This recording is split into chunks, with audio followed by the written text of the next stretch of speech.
Hello everybody and welcome to my channel. I know it's been a couple weeks since I've uploaded and I am really sorry about that.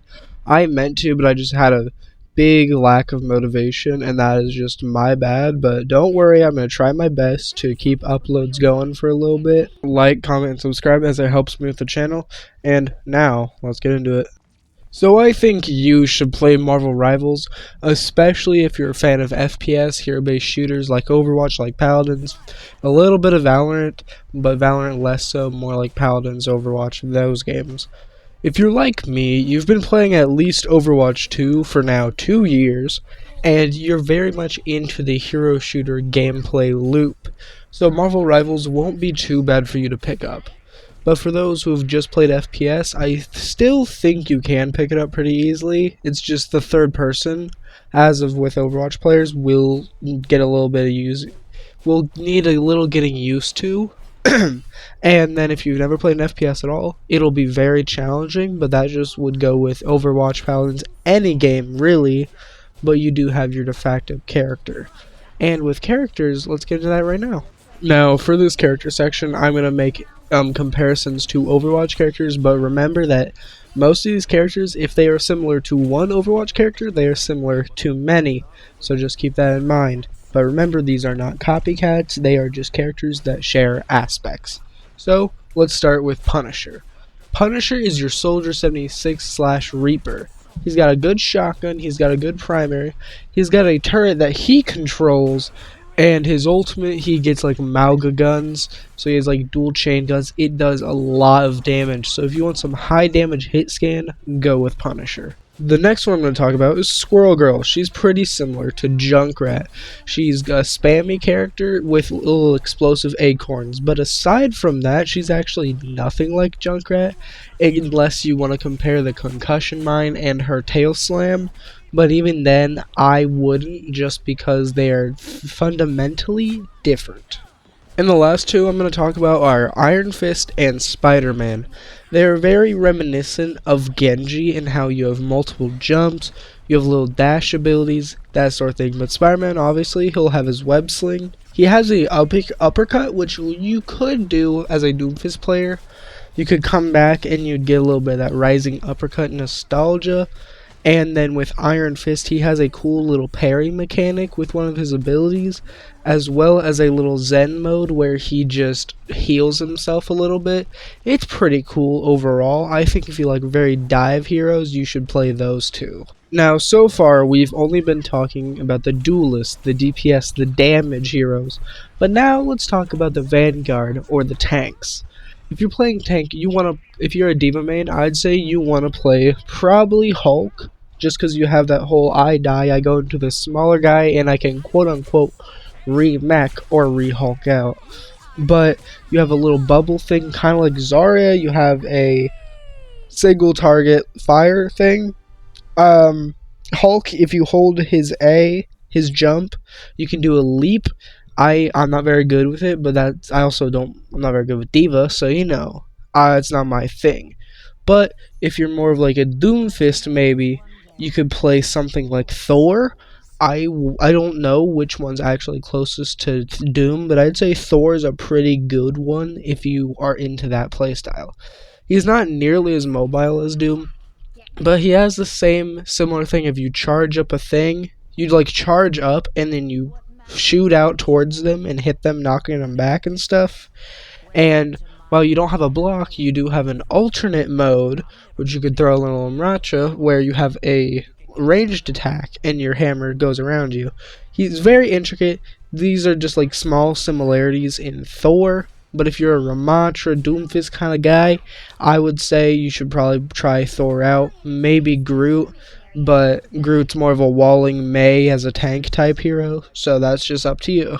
And finally, we're going to talk about the strategist, the support, the utility. And I do want to do an honorable mention of a duelist who is also a strategist, sort of. Storm. Storm has a damage boost and then a movement speed passive ability on her, which you can use like a Lucio crossfade. That's just something neat. There's a lot of heroes like that. Again, Wolverine, who's like a Vanguard and a duelist. So just keep that in mind that as heroes release, they're going for the character, not for the role. Anyway, the strategists, you got Mantis, Rocket Raccoon, Cloak and Dagger. Getting into Cloak and Dagger, Cloak, the dark shadowy guy, he is like Moira Primary Fire. He's got Moira Primary Fire, he has a blinding barrier, he has an AoE basically phase out, and then Cloak, Dagger, who you start playing as, she's the healer, not the damage. So that's how they're a strategist. She does quick healing, she has a little AoE heal, and then she switches back to Cloak. And their ultimate is like this cool little necrotic, I would say, little galaxy thing where you just dash 3 times, and then they take a lot of damage when they're in it. The enemies, that is. So I think that's a fun way. Another one is Loki. Loki is a fun strategist. If you've played Paladins, he's kind of like Grok, but instead of placing down totems necessarily, you place down clones, and then you have another ability that places down like a little pole of healing, right? But see, you can stack it because all the clones use it when you use it. And then you can swap with your clones, that sort of thing. And your ultimate's like Echo. You have a duplicate ultimate, basically.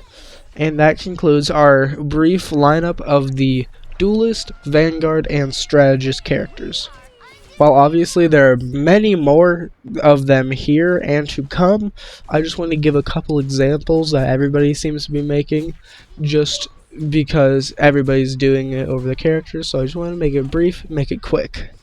Another reason you should play Marvel Rivals is not necessarily instead of Overwatch, but is as an alternative if you are an Overwatch player.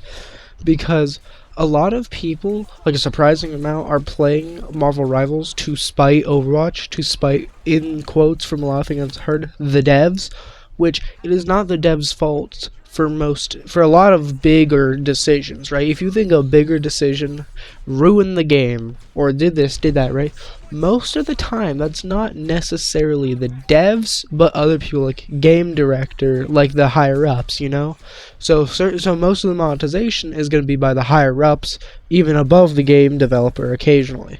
So I just want you to keep that in mind when I say this. Marvel Rivals does a lot of things differently. Like they do the Battle Pass thing, right? But if you buy the Battle Pass, then in the next season you can still do that. You can still buy stuff from the other Battle Pass, because they're kind of doing it like the Fortnite thing. Not the Fortnite Battle Pass, but like the little alternate Fortnite, like a mini Battle Pass in Fortnite. I forgot what it's called. But if you've played Fortnite, you know what I'm talking about, or trying to talk about. You get those stars, you unlock certain things, you know, that kind of thing, right? They're doing that. And so, I'm pretty sure they're going to make it to where you can do those over and over and over, so you have more reason to buy the Battle Pass. Because if there's like this really cool Iron Man skin you want, because you're an Iron Man main, right?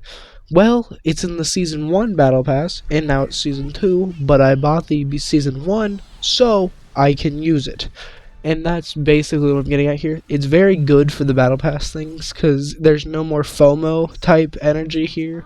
It is all just buy it, and then you can get it when you get it, you know? Another thing I do differently is obviously the hero design, the costumes, all that. I hate it. I'm hating it when people say that they are better than Overwatch because this is more well designed, it's more diverse, they have more characters, they have better characters, blah blah blah. Here's the thing.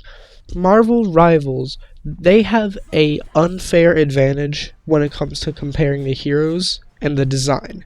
Because now I'm not saying this to cover the devs, to cover the game developer, anybody on Overwatch, okay? I think Malga, very bad tank. I think he needs help. But we need to understand, right, that people like characters like Captain America, characters like Iron Fist, all of them, right, they are pre-existing. They have said they're going off of the comics when it comes to abilities and stuff, and then going off of the films, if they're in films, for their personalities for the most part. If I'm wrong, let me know, but that's my understanding of it, right? So it's an unfair advantage they have. They have a pre-existing IP, pre-existing characters, pre-existing personality, lore skins, etc., etc. They have so much more. Overwatch has been made from scratch. So we need to give them a little bit of leeway when we compare the two games, right? Overwatch currently has about 8 years of experience as a game, but Marvel has decades of experience of characters. Not of game characters, but of characters. So we need to give them both the benefit of the doubt when it comes to things. Marvel Rivals, while it can learn from past decisions of Overwatch, it might make similar mistakes. Some people are saying that they shouldn't add role lock just because they want to see a branching timeline. Like somebody like Flats is a very prominent Overwatch creator, said that he hopes they do not introduce role lock so we can see an alternate timeline of what if Overwatch didn't introduce role lock, because a lot of Overwatch 1 players were saying role lock killed the game. That's just not true, but you know, their opinion is their opinion.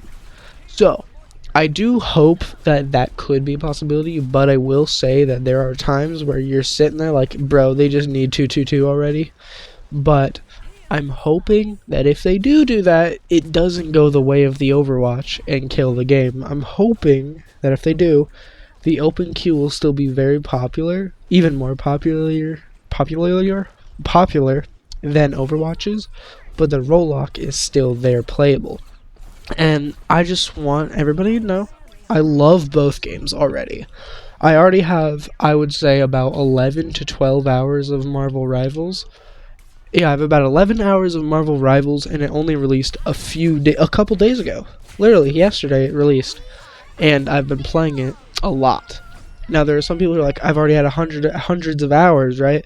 Those are beta testers, beta players, you know? So, I'm not thinking about them, I'm thinking about you and me, the people who've been playing since it launched, since we downloaded it, you know? Not the beta, not the alpha. So, from what I've been seeing, I love the game.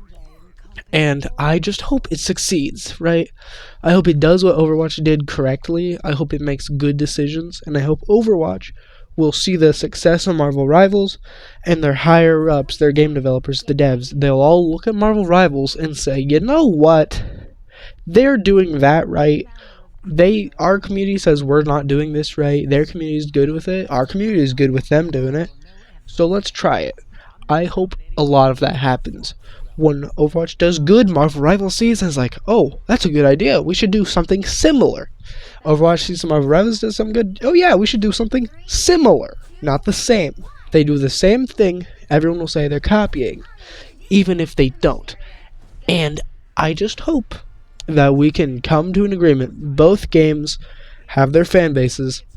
They have their good. They have their bad. Even right now, while the honeymoon phase of Marvel Rivals is here, and it's going to be here for probably a good couple months, I think it does have issues, and they need to be fixed. Venom, he's a very good character in the right hands, and he does need a couple nerfs, I think. I think Spider-Man and Iron Fist, well, very similar in playstyle. I don't know if it's just me, but I can't seem to get Iron Fist's wall climb to work properly. I'll be moving forward, but then he'll wall climb backwards. It's weird. I think they need to add more options for wall climbing, for instance. Like on Spider-Man, I hate having the towards crosshair or towards vertically. I want it to be movement based, so if I'm on the wall and I go to the right, I don't want to go up and to the right. I want to go dead to the right, not to the left because I'm looking left, you know? I want stuff like that. Minor things, sure, but things that will be so much of an improvement to quality of life. And I'm not going to play the competitive probably because I can barely play any character. Right now my two best characters are Squirrel Girl and fucking Spider-Man, and I'm still pretty bad on them. And also, fun fact, the career profile is broken. But anyway, you should play Marvel Rivals. It's good. I know I just listed a bunch of things I have an issue with, but I love the characters. I love the maps. I love the destructibility of the maps. I like that they have the same game modes, but they just have these subtle changes. Like on one of the, I don't know if it's Hydra, but one of the maps they have for control, it'll go up and it'll go down. The point. It'll just go up and down. And I think that's so cool. It's such a minor thing, but it's so cool. It just makes the map feel more alive, not just a static thing. And I think Overwatch should have more of that. It has jump pads and stuff, but like we need more of stuff like Marvel Rivals is doing with its maps, you know? So, TLDR, play Marvel Rivals because it has a lot of good stuff. It has some bad quality of life stuff, but it's good. If you like Overwatch, you'll like it. If you don't like Overwatch, you'll like it. You know? That type thing. Anyway, I'm going to sign off because I've been rambling. Like, comment, subscribe, and I'll see you in the next one. Bye-bye.